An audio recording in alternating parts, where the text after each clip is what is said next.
Ready to go? Yep, we're ready to go.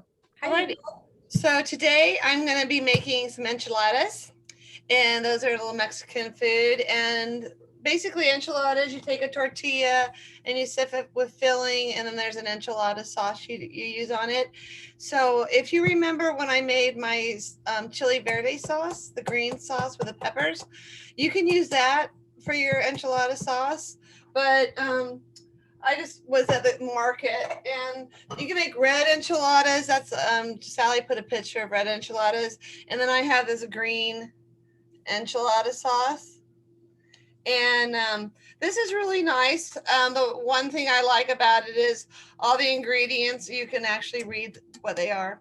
So it's not organic, but it's it's a good quality. So we're gonna go ahead and start, and I'm gonna heat up my pan. And so I'm gonna just start with making the filling. And I always like to just do a little dot of oil in my pan.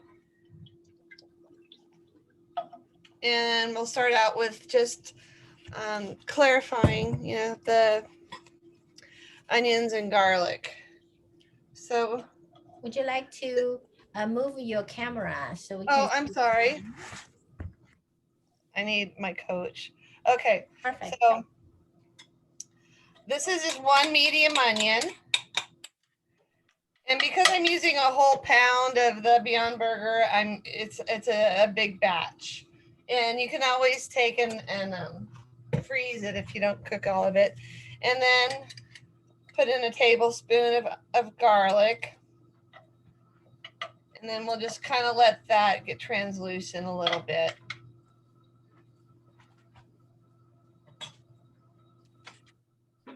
And then another item I have in it is the peppers, and this is Anaheim and the Pablano um, peppers, and then some spring onions from my garden, and then I'll be putting corn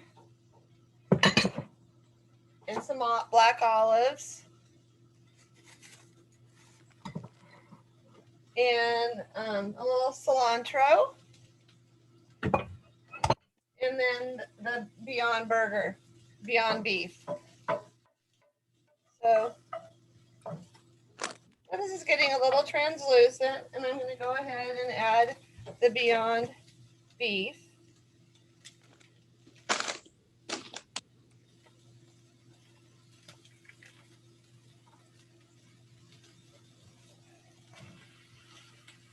And then we'll break it up.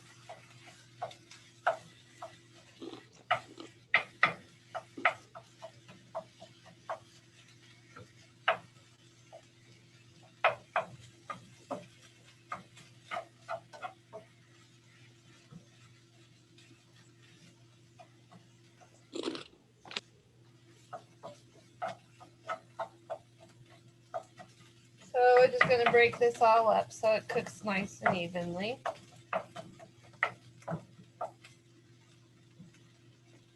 Okay.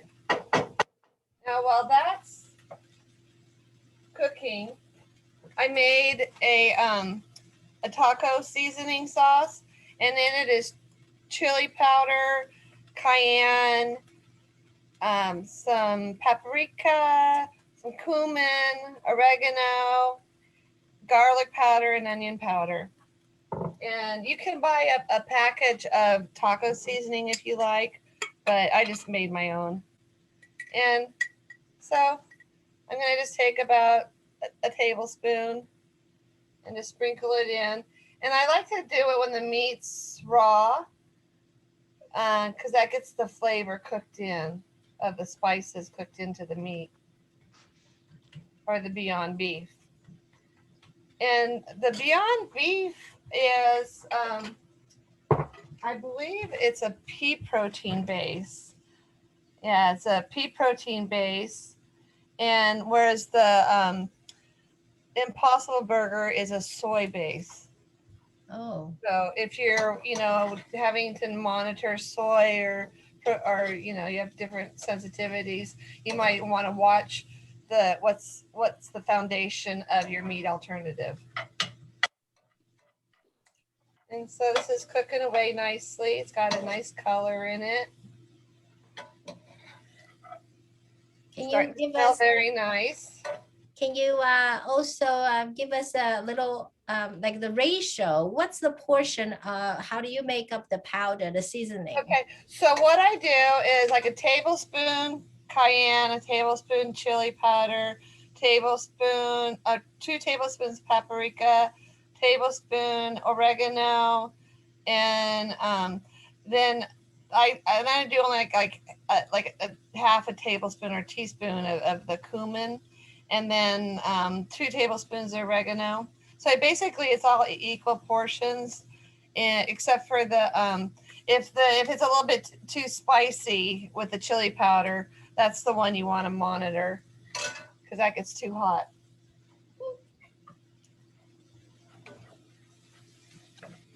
And I'll write all this down so Great. that way you'll have it, because it's just nice to mix up your flavors and spices and have little things on hand. Okay, so this is looking really good now. If you can see how nice that looks. So I'm going to go ahead and add the peppers because they're going to need to soften up. And you can see I diced them up. I basically minced them because this again is filling, and it's going to go into the tortilla. And so I have the organic yellow corn tortillas, and I really like corn with these recipes, the corn tortillas to cook with rather than the flour tortillas. I find that when I cook with the corn tortillas in like a casserole, it melds nicely and becomes part of the dish, whereas the flour tortillas, they just change their texture and it's kind of wrong. Is the best way to say it. So now I'm going to go ahead and add some black olives. So this is a whole can I chopped up, and so I'm just going to put in a couple tablespoons there. And this is a can of corn, so again I'm going to add a couple tablespoons of the corn. So I'd say that I'm adding about 2/3 of the can of corn.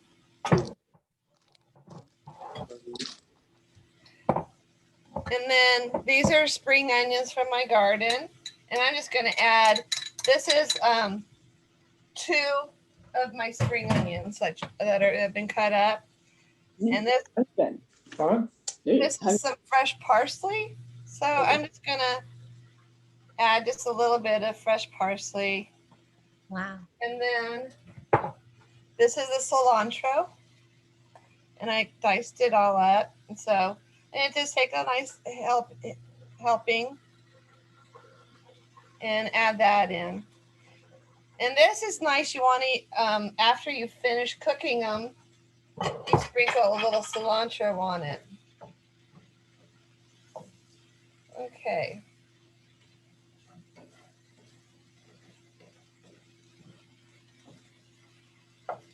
And the thing with the enchiladas is you can make them and you can put them in a little container like this and freeze it. So these are a nice freezable item. Okay.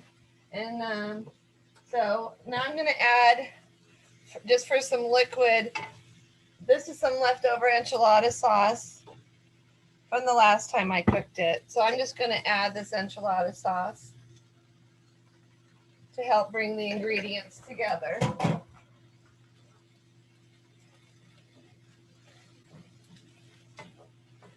All right, so that really looks beautiful. And so this is our filling for the enchiladas. And there's a lot of different ways you can make them. You can just do cheese enchiladas. You can mix them with cheese and rice. It's you know, you can make a lot of variables with it. And I'm going to go ahead and open this can up because I'm going to need it.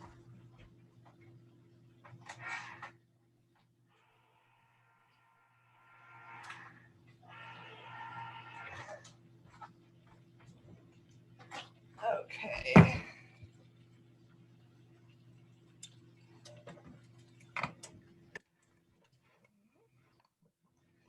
So I just use a little can opener. And I'm going to turn down my heat because this is really looking nice. And I'm going to take my skillet now. This is my little, and I'm doing it more for the shape, a nice little square 9x9 pan. And I'll take my tortillas.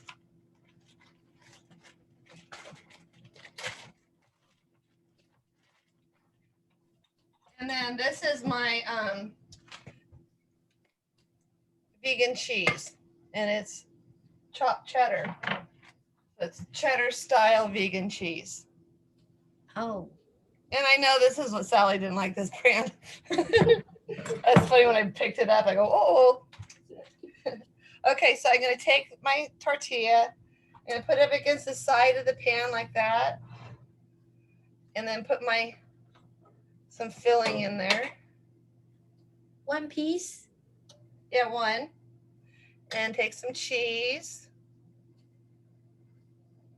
Fold it over into like a little burrito, and then I'm going to flip it upside down so that the seam is inside. And then I'll take the next one. I'm going to go ahead and put the cheese in first. Cheese on the bottom there.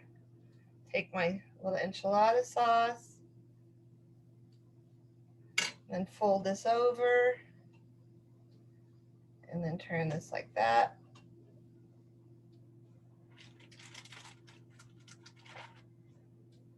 And then I'll just do this till the pan's filled. So a little filling, a little cheese. And fold these over, turn it upside down, and just kind of line my pan. So it looks like I'll get 4 or 5 in here today. So again, and turn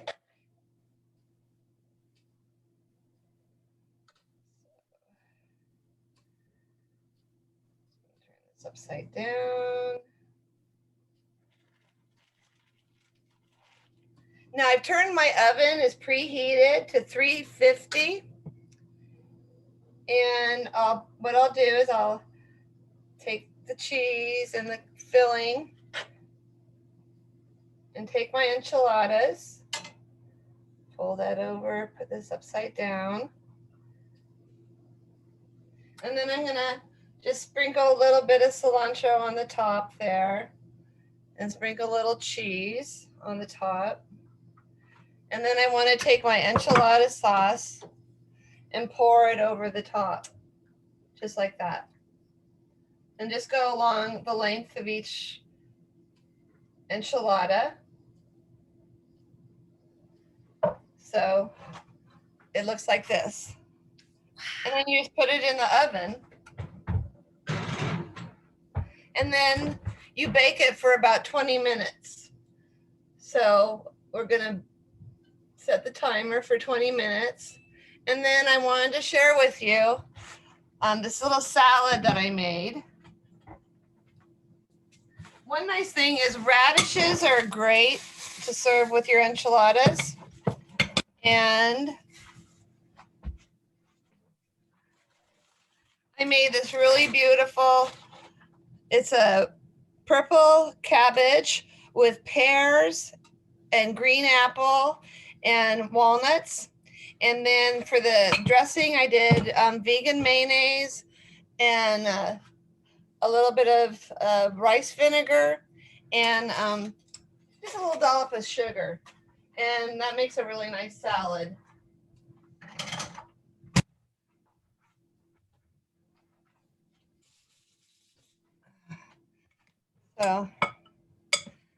So this makes just a really nice little lunch for you. So that's the salad there. Beautiful. Beautiful. Yeah. So these have to cook. I'm sorry I didn't pre-make any so you can see the finished product, but that's how you make enchiladas. And you can have a red sauce or a green sauce, and that's where the chili verde, that green sauce that I made, works out really well. If you did use that, what I would do is I would put it in the blender and make it more very emulsified, because as you can see, this here is very liquid. Mm. I think that this is a little bit, has like more tomatillas in it than if you're making the chili verde, because if you're making chili verde sauce, you really want to emphasize the chilies in it, whereas with the enchilada sauce, you'd want to emphasize the tomatillas. So, Does anyone have any questions? yes, I do. Two questions. The pepper that you used, was it spicy? Uh-huh. The Pablano Pepper is a mild pepper, and the Anaheim, the Pablano is kind of shaped about like this, and it's a dark green. Mm. It's kind of shaped like a heart, I guess. And then the Anaheim is a long, like a lighter green, and neither of them are known for their heat. They're not like a jalapeno or a sriracha pepper. Where you're getting the heat is in the spices, in the chili powder. Oh, okay. But So the chili powder I bought was not very spicy, so I think that was okay. I'm just yeah. concerned about the peppers. Yeah, cayenne. I added cayenne into it too, and cayenne is hotter. So cayenne's hotter than chili powder, and then paprika is a sweet pepper powder. Ah, okay. So paprika you'll find in your more European, Hungarian foods. Oh, I see. And Okay. then a little dash of oregano is nice in your in your in your mixture. Just it's just a nice balancing flavor for. Yeah, it will be nice to know if you can write down all the ingredients. Yeah, And I'll do that. I'll do that. right, that's the powder. I think I'm really, really interested. And the second, when you mentioned, I couldn't tell what the difference of red sauce and green sauce until you explained it. So what makes the red sauce? I, to me, because I don't use the red sauce. It would have a tomato base, like a red tomato base, whereas the green tomato sauce would, to me, have a more of a tomatilla. Oh. And the tomatilla are like those little. They're like little apples, and they're wrapped like a paper lantern. Oh, okay. Right. Yeah, I remember and you that's showed. a tomatilla, and that's what I use when I make the chili verde. And the thing I emphasize when I make the chilies is I take like jalapenos, a Pablano, Anaheim peppers, and even green bell peppers, and I'll just add all that in with the cilantro and the onion and garlic, and I cook all that down. But what I would do for the enchilada sauce with that is I emulsify it more in the blender to make it not less chunky. Because if you want it to be like a dipping sauce, it's nice to have the chunkies. True. Oh, I see. Yeah. Okay. Oh, that looks delicious. I think I'm gonna try to make it. Yeah, it's really delicious, and like I said, it's just nice to open up your flavor palette to new tastes.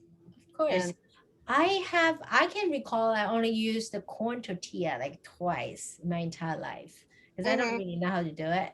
And I did not like that smell very much. But when it cooks down, I love enchiladas. Yeah, So well, cook. yeah, the like I've got some corn flour. Thing with flour tortillas are nice, like when you do tacos and the like, because they're pliable. Uh-huh. You know, they're you can make these are really nice for a wrap. Like if you wanted to make a sandwich wrap, like you could take the filling and do the cheese and then just roll it up and make, you know, a wrap. Whereas the corn tortillas,